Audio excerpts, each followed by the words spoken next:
ассалому алайкум бародарон ва хоҳарони азиз. Акнун ширкати Муҳоҷиртур барои дарёфти виза кардан ба ҳамаи давлатҳои Аврупо пешниҳод намудааст.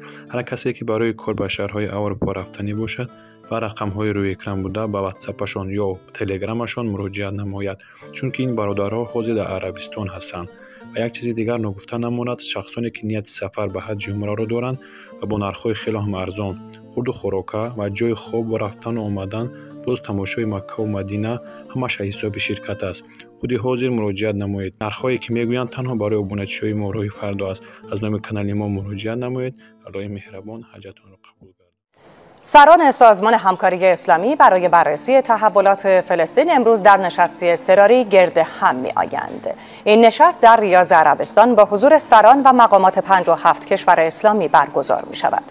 امام مهدی در مدینه منوره تولد می شود و جای وفاتش از روی حدیث حضرت علی در بیت المقدس در فلسطین، در همون مکانی که امروز مسلمان ها خیلی عذاب و شکنجه دارند اونجا دفن می شود.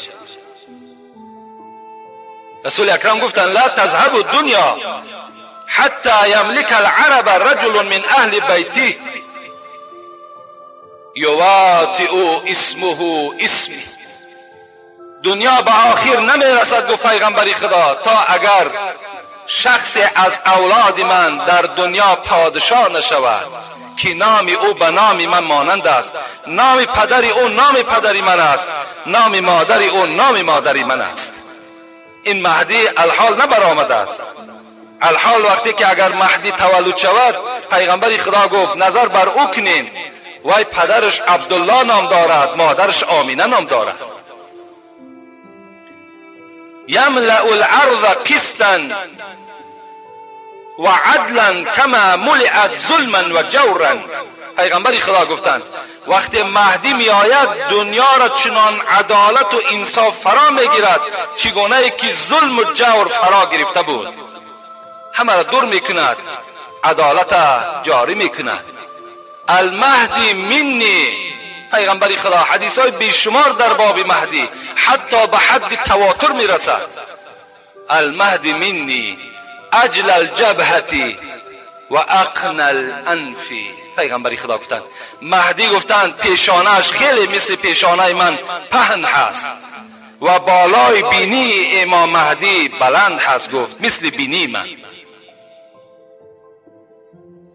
این امام مهدی می آید با این دجال محاربه می کند که رسول اکرم در یک حدیث دیگر می گوید لون عربی جسمه اسرائیلی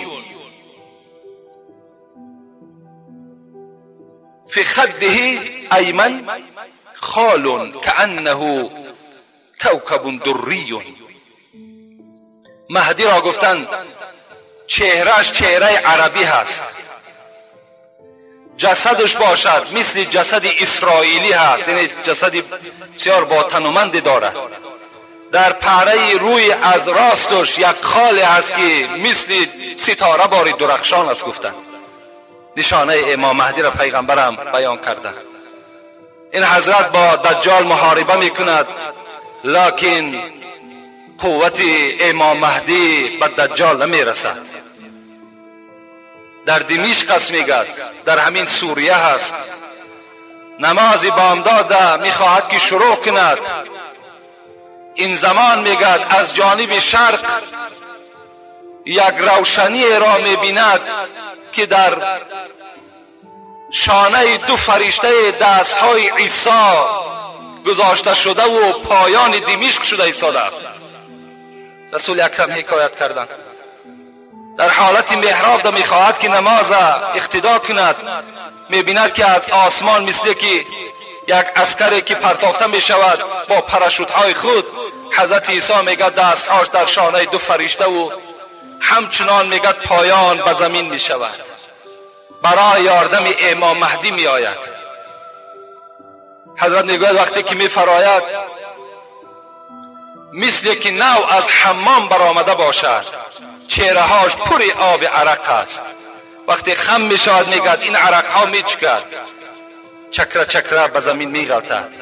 وقتی حضرت عیسی راست میشود این چکره های عرق میگه در تار سرش مثل همین ستاره ها درخشان است.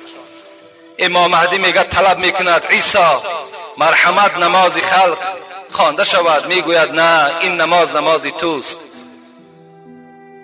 حضرت عیسی به حیث یک امت پیغمبر میفراید، به حیث پیغمبر نه، به حیث یک امت پیغمبر مثل ما و شما امت به زمین میفراید.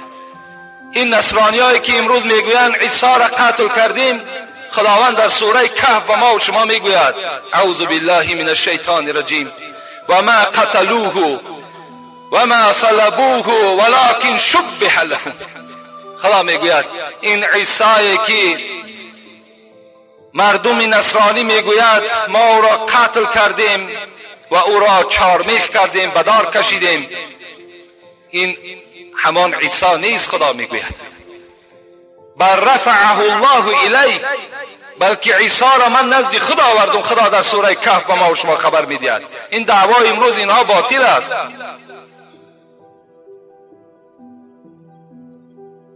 وقتی که میگه حضرت عیسی یکی از قومهای خودش یهودی بود، نامش مفسرای را بیان کردگی هستند، نامش یهودی بود، میگد مکر کرد، فریب کرد، عیسی را به یک خانه آورد با همراهی 12 نفر از قومش. در همون خانه اونها را جا کرد و رفت مردم یهود خبر داد که عیسی در فلان خانه یک جای نشستند. این حکایه قرآنی است. مرحمت رفته و یک قتل کنید.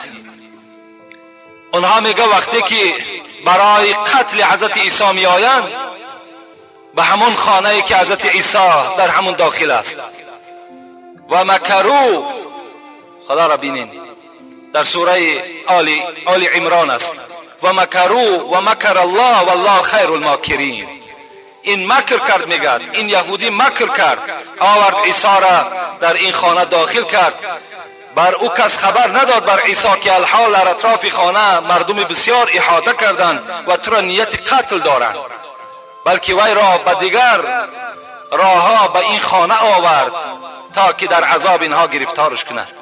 این مکر کرد. خدا میگوید مکر کرد، من هم مکر کردم، لیکن من بهترین مکر کننده هستم. خداوند میگه همون یهودی که مکر کرده آورده بود وقتی در خانه می درآید، خداوند میگوید صورت همون عیسی را در صورت همون یهودی میپرتاید و عیسی را نزد خودش میبردارد. وقتی بیرون میبراید مردم یهودی میبینند که در چهره وی صورت عیسی است، همون به قتل میرساند. شما مکر کردین. خدا میگوید من بهترین مکر کننده ها هستم. راه بد مرو که بد افتی، چاه در راه مکن که خود افتی. خداوند عیسی را برداشته به آسمان برده بود.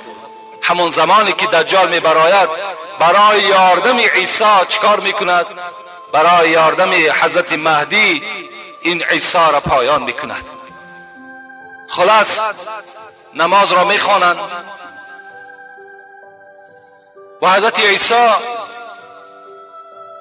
چنان معجزه داشتن که نفسش مثل همان گازهایی که آدم را در حال نابود میکند مثل همون است. میگوید نفسی او را وقتی که بعد مشام کافر میرسد همون زمان به هلاکت میرسد.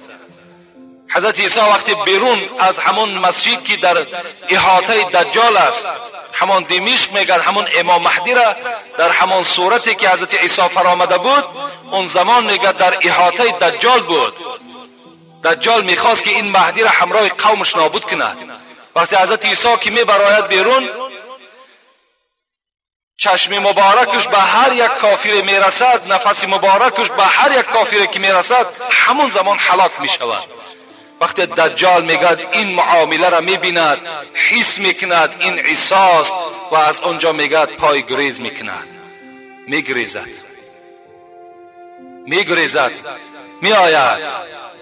حضرت عیسی میگوید با قوم این دجال محاربه میکنند و همراه امام مهدی و آن کسانی که در دایره این دجال در آمده بودند اونها را به قتل میرسانند، همه اونها را نابود میکنند و از پس این بدبخت تا دروازه لود که در شهر فلسطین است و دست حضرت عیسی به روایت مسلم یک نیزه هست میگد، از پس همین دجال می آید و در همان نزد دروازه لود که در فلسطین واقع هست این نیزه را می پرتاید و این نیزه به بدن دجال می زند و دجال در اونجا به هلاکت می رسد. بعد این حضرت عیسی 7 سال حیات می بینند. بچه 33 ساله به آسمان رفتگی بود. 7 سال دیگر حیات می بینند. عمر حضرت 40 ساله مکمل می شود. بعد 40 سال مکملش این راوی های تاریخ می گویند که در پهلوی پیغمبر خدا در مدینه منوره دفن کرده می شود حضرت عیسی را. وقتی حضرت عیسی دجال به قتل می رساند به نزد همون مردمی که خیلی عذابها از دست دجال کشیده بودند و ایمانی بر اون آورده بودند نزد اونها می رود. اونها را میگه دلتیی میکند، با اونها صحبتهای خوب میکند. همین زمان وقتی با صحبت اونها وابسته است که وحی میآید عیسی این مردم مسلمان را بگیر و بالای کوه تور که در فلسطین است بالای کوه تور برا، زیرا الحال یک قوم برآمد که اون یعجوج و معجوج میگویند. هیچ کس بر این یعجوج و معجوج غالب نمی آید. بسیار قوم بدکار است. از سبزه در زمین چیزی نمی ماند. خشک هر چیز خشک است میگد همراه خود می بردارند.